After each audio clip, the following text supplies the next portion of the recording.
I made 4 game prototypes this week. Why? AI psychosis, maybe? Not sure, but I thought I would go through all of them and maybe talk about the process and maybe also talk a little bit about what not to do. So, of course, I made the games using Claude Code because it's not really possible to make this many games just by hand in a week, at least not to this level. Maybe, you can make smaller prototypes and, of course, I didn't spend all my time building these games. I did a lot of other stuff as well, but I don't know. We'll take a look at the games and maybe we can learn something after all. So the first one is a Spaceship Wreckyard game where you have this wreckyard where you basically scrap ships and turn them into resources and then into money. It's a really bad, clicker idle game for mobile. The UX was originally absolutely horrible. Now it's like at least playable. But yeah, I didn't have much input on this. This was mostly like just watching Claude do its thing. And I mean, the biggest lesson here is that you have to do the designing. It's not gonna be any good if you let Claude design your game, which maybe, doesn't come as a surprise to any of you. And well, I still wanted to try it out. I had like a rough idea of what the game should be like, but this is definitely not it. Yeah. Maybe this game could also become a good game, but yeah, it definitely does still require a lot of work to actually get to that point. Alright, game number 2. This is a kind of a strategy game. It's not a good game either, but here the kind of point wasn't really to make a good game. What I really wanted to see was, these trees, and I wanted to see if these trees would look cool, and I think they do. I think I'm gonna use this kind of visual idea for some different game. I'm not sure what it's gonna be like, but the point really is that I wanted to make a game with nice looking forests, and the gameplay just isn't there yet. But it could be. Once I figure out what this game should be about, then maybe it will be a fun game. I do kind of like the idea of it being like a village building game, but it really doesn't yet have any real identity. And of course, all the mechanics are just what AI came up with. It's not fun. It's not good. It does kind of work, but there's really nothing to do. I think you're supposed to find some. Yeah, there's some relic between the trees here, like the dark heart, it seems. You can see there's the dark heart. But yeah, and it still needs some work to do. But the wind shader is really good. I asked Claude to create a shader where the trees would sway in the wind. So I really like that. Yeah, and then there's the night as well. In the night, the enemies spawn. Other than that, not much to see here. But this was again super quick prototype, just a few prompts for the idea, and the performance also seems to be really good even with so many trees. So maybe it used some shader techniques to, definitely used some good rendering principles to render, I think more than 5,000 sprites on the screen. The third game is called Moon Orchard, I think. Like a place with trees. I don't know how to pronounce the word. And the idea was to be a whimsical magic place. This is the level editor. I wanted to make a level editor so I can actually edit the levels. And then when you actually go to play, it's a 3D platformer where you build your own kind of orchard place. And the main point was that, you you have these basic interactions like digging up a pond, pouring water, then collecting these frogs that let you do these frog leaps. And the basic idea is that you build the orchard to get navigation abilities, so you can navigate the orchard better. And so all of these, these particles are like some wind currents, and the whole point was that you could build up these methods of navigation in the world, so that you can better navigate the game. And it's a it's a cool idea, but all of this. I think the first one, the frog jump itself, was cool, but all of these other mechanics are just like very bad at the moment. They don't feel like very good.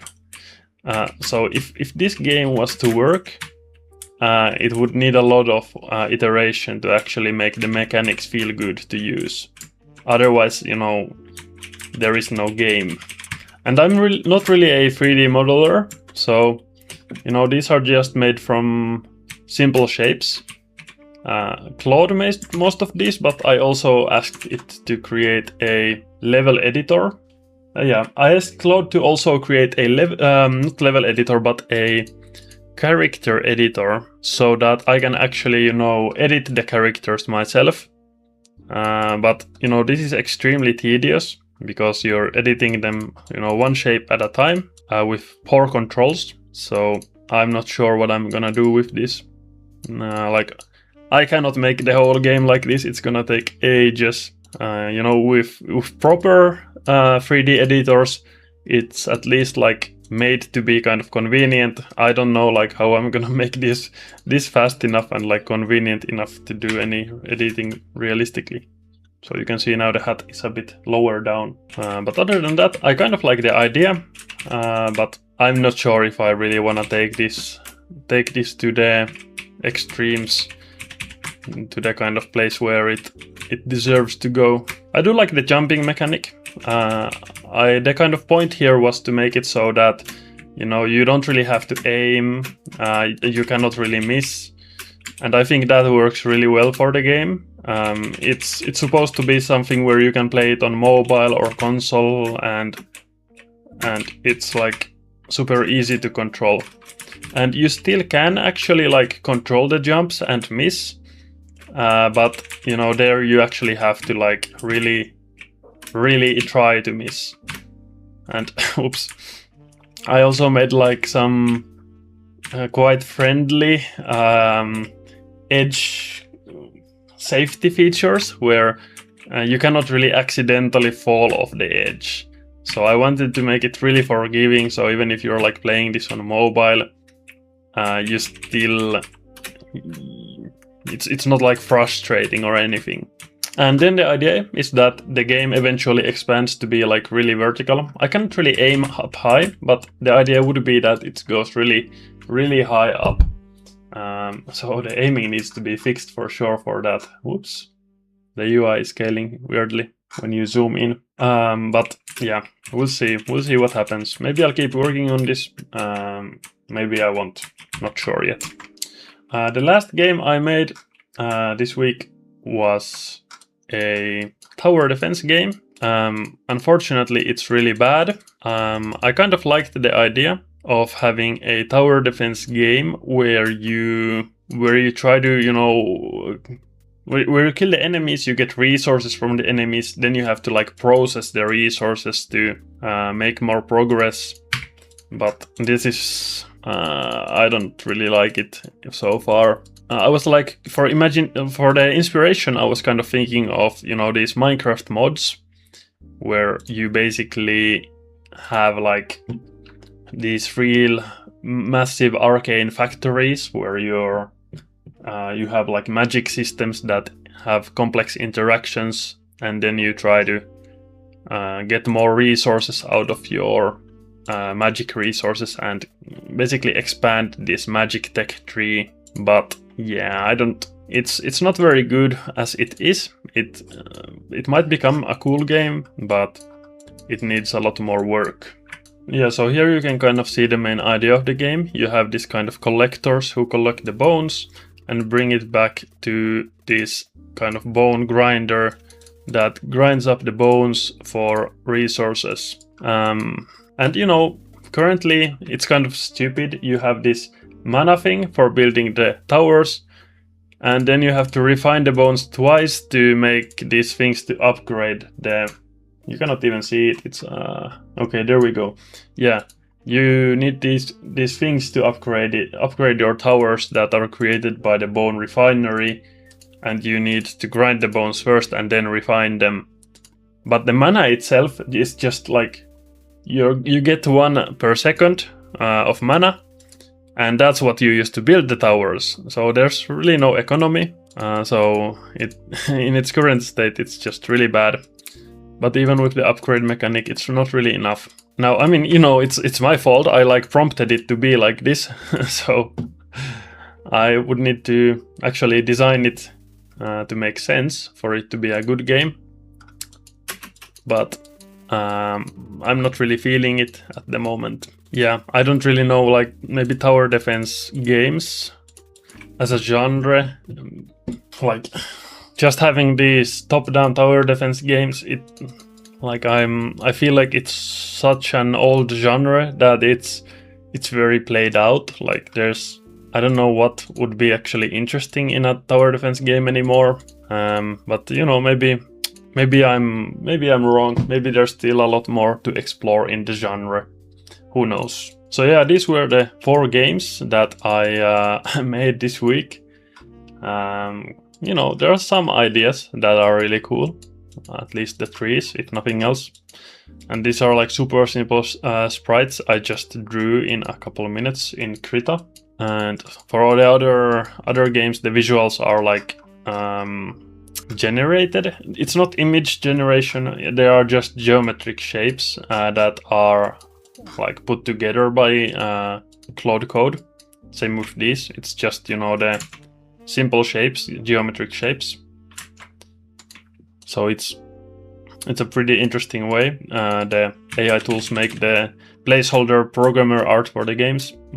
For this game also, yeah, not great. And it's not really implemented. Like most of the features aren't actually working.